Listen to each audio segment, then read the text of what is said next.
So for this video, we will be departing out of Boise, and we're going to focus on takeoff procedures. Currently the aircraft is at the hold short point of runway 28 for a full-length departure out of the Boise Air Terminal Gowen Field here in Boise, Idaho. We're going to be flying the BOI2 departure, which is a very simple vector departure. It basically calls for us to pick up the 278 outbound radial from Boise. You'll notice on the MCP then we've got the initial heading here of 278, and I've also got the course here of 278, and the Boise VOR is dialed in here into my Nav1 active. So after departure, we will be picking up and flying outbound on the 278 radial up to an altitude of 12,000 feet initial.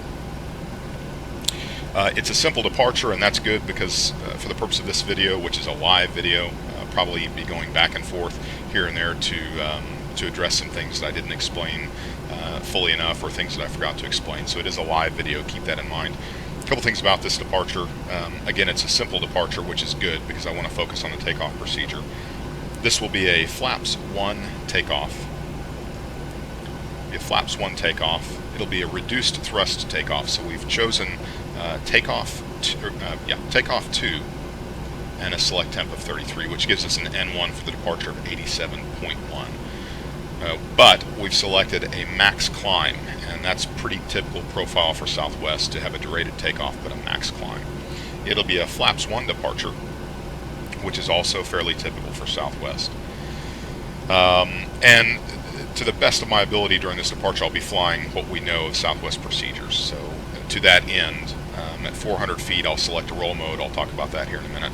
And we'll be using 1,000 feet as our acceleration altitude. And of course, you can set that in page 2 of 2 of the takeoff reference page. You can see here that I've set the acceleration height and the thrust reduction height of 1,000 feet.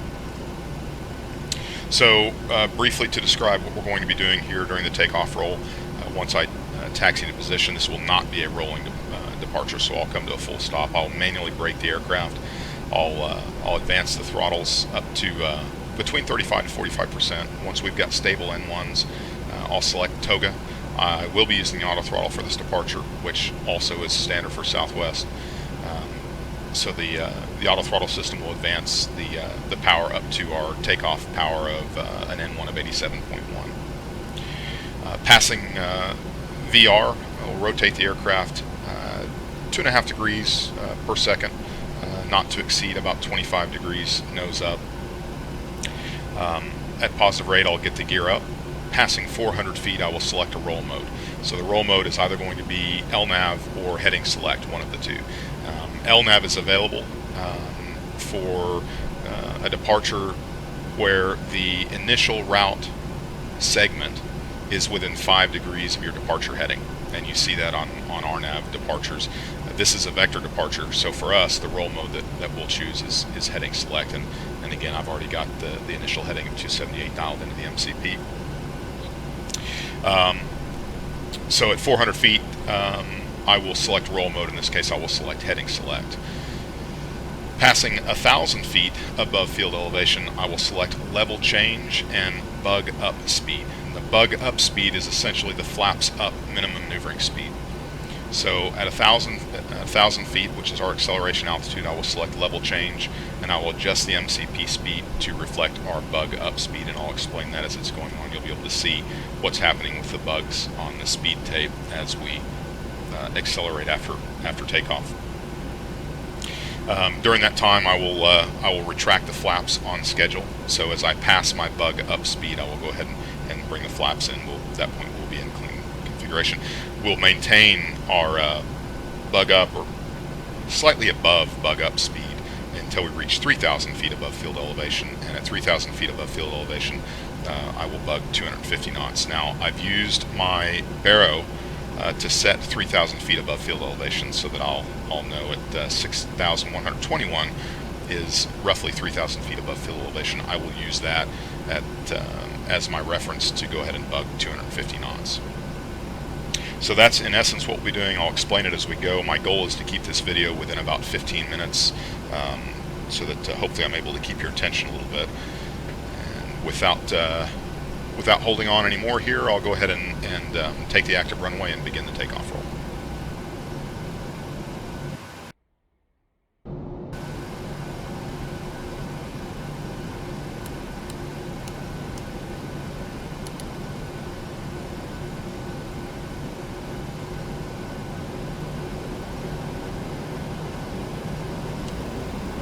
course, we get most of our exterior lights on here as we take the active runway, and we get our transponder set to Terra. I have a look here on the approach end, and it looks clear as we take runway 28 right here at Boise. And 28 right's confirmed. And again, this will not be a rolling departure, just for the sake of making it a little bit easier to explain what's going on. So from a full stop here, I'm going to turn on the remainder of my external lights. I'm going to get my elapsed timer going, and I will slowly advance throttles to approximately between 35 to 45%. So I'm observing the N1 right now for 2 stable engines, between 35 to 45%. So I've got 2 stable engines. Going to release the brakes, select toga. Auto throttle system is going to command my takeoff power here. Looks like 86.8 is what we're going to go up to. So power set, airspeed is active.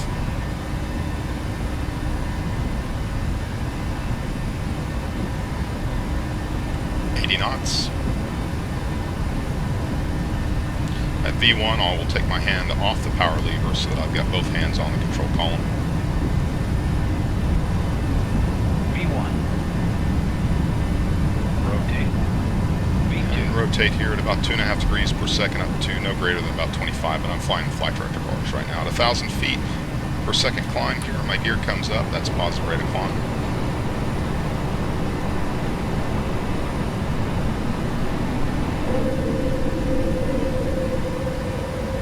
Passing 400 feet, it's heading select.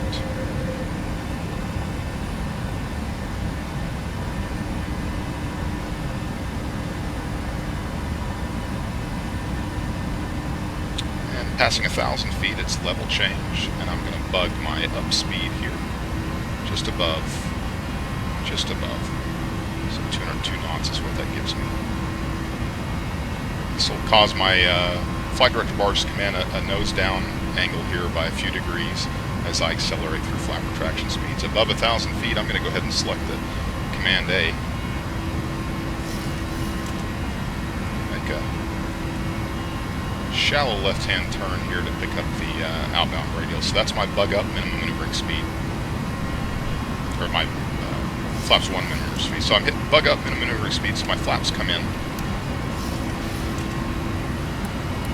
Retractable landing lights in, and turn off the continuous ignition. I'm approaching 3,000 feet above field elevation here, that green bar, which means I can go ahead and bug 250. My flaps are up, so I'm going to bring the RTO off and turn the landing gear off. I can go through my after takeoff checks. So the gear is up and off, my flaps are up, no lights, my bleeds are on, my packs are auto.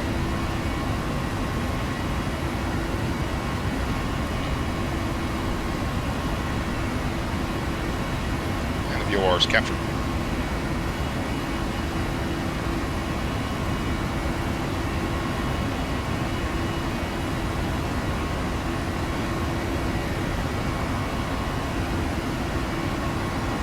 At this point, we're expecting vectors to our initial en-route fix, which is growth. But what we'll do is complete this video passing 12,000 feet. So you notice that we're still in level change here, set at 250 knots. The aircraft is climbing as fast as it can while still maintaining 250 knots. As I approach 10,000 feet, I'm going to select VNAV. Of course, at 10,000 feet, the aircraft will nose over a bit as I accelerate to my economy climb speed. And of course, also passing 10,000 feet, I can turn off the remainder of my external lights and let the captain know that it's safe to go ahead and start service.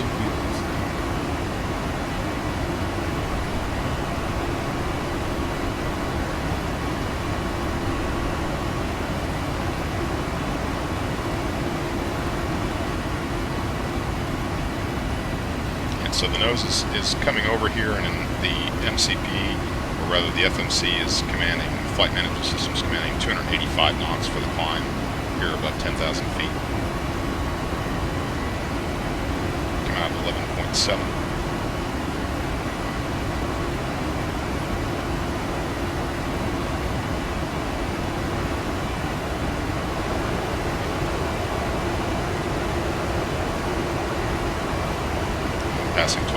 And so that's where we'll stop the video. And if you have any questions, don't hesitate to contact somebody from the training department.